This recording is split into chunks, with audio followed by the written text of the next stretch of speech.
आपने यात्रा की पूरी तैयारी कर ली है, टिकट बुक हो चुके हैं, होटल भी तय है, सब कुछ तैयार है। लेकिन जैसे ही आप स्टेशन पर पहुंचते हैं, दिल तेजी से धड़कने लगता है। शरीर जैसे वही रुक जाता है और दिमाग में बस एक सवाल घूमता रहता है, मैं आखिर कर क्या रहा हूं? यह डर अक्सर हमें लगता है कि हमारे अंदर हिम्मत की कमी है, लेकिन सच ये है कि यह शरीर और दिमाग की एक सामान्य प्रतिक्रिया है, कोई कमजोरी या बीमारी नहीं। करीब 90% लोग जो पहली बार अकेले यात्रा करते हैं, इसी मानसिक परेशानी से गुजरते हैं। ये एक ऐसी सोच की गलती है जिसे आसानी से समझकर ठीक किया जा सकता है। अगर इन मानसिक जालों को समय रहते नहीं संभाला जाए, तो जिस यात्रा का आपने सपना देखा था, वही मानसिक तनाव में बदल सकती है। अकेले यात्रा करते समय हमारी पहली कोशिश होती है हर चीज को पूरी तरह कंट्रोल करना। हम हर इलाके की जानकारी निकालते हैं, हर मिनट की योजना बनाते हैं और ऐसी चीजें भी साथ रखते हैं जिनकी शायद कभी जरूरत ही ना पड़े।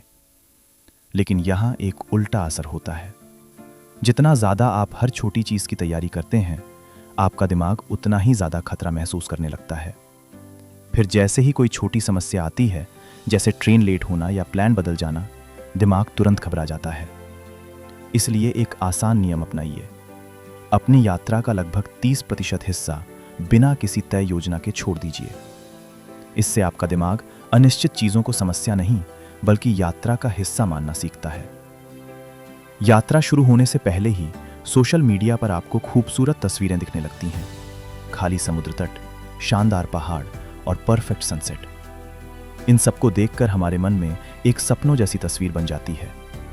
लेकिन असली दुनिया इतनी परफेक्ट नहीं होती। पहाड़ों पर ट्रैफिक भी मिलता है, समुद्र तटों पर भीड़ भी होती है और ऊंचाई पर शरीर थक भी जाता है।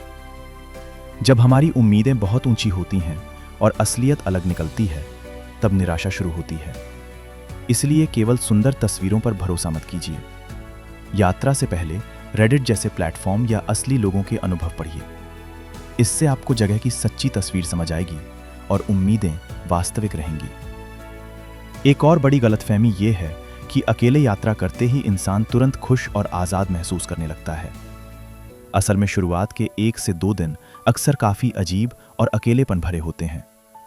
भीड़ भाड़ वाले रेस्टोरेंट में अकेले बैठना असहज लगता है। कोई साथी न होने पर कई बार अकेलापन महसूस होता है। यह बिल्कुल सामान्य है। लगभग हर अकेला यात्री इस दौर से गुजरता है। इसे सोलो एडजस्टमेंट पीरियड कहा जा सकता है, यानी वो समय जब आपका दिमाग नई परिस्थिति में खुद को ढाल रहा होता है। इस समय को आसान बनाने के लिए ऐसे हॉस्टल या कैफे चुनिए जहां दूसरे यात्री भी मिल सकें।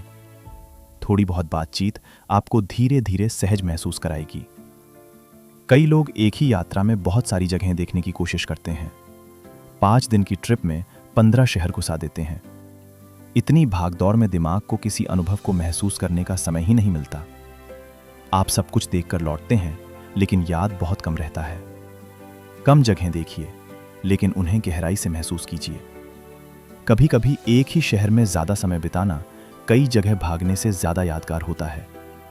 सबसे छुपा हुआ जाल है शरीर से यात्रा पर होना, लेकिन दिमाग से अभी भी घर पर ही रहना। आप लगातार ऑफिस के ईमेल चेक करते रहते हैं, फैमिली ग्रुप में लगे रहते हैं या हर पल सोशल मीडिया पर पोस्ट करते रहते हैं। इससे आपका ध्यान नई जगह पर नहीं जा पाता। दिमाग रोजमर्रा की जिंदगी से जुड़ा रहता है और यात्रा का असली अनुभव अधूरा रह जाता है।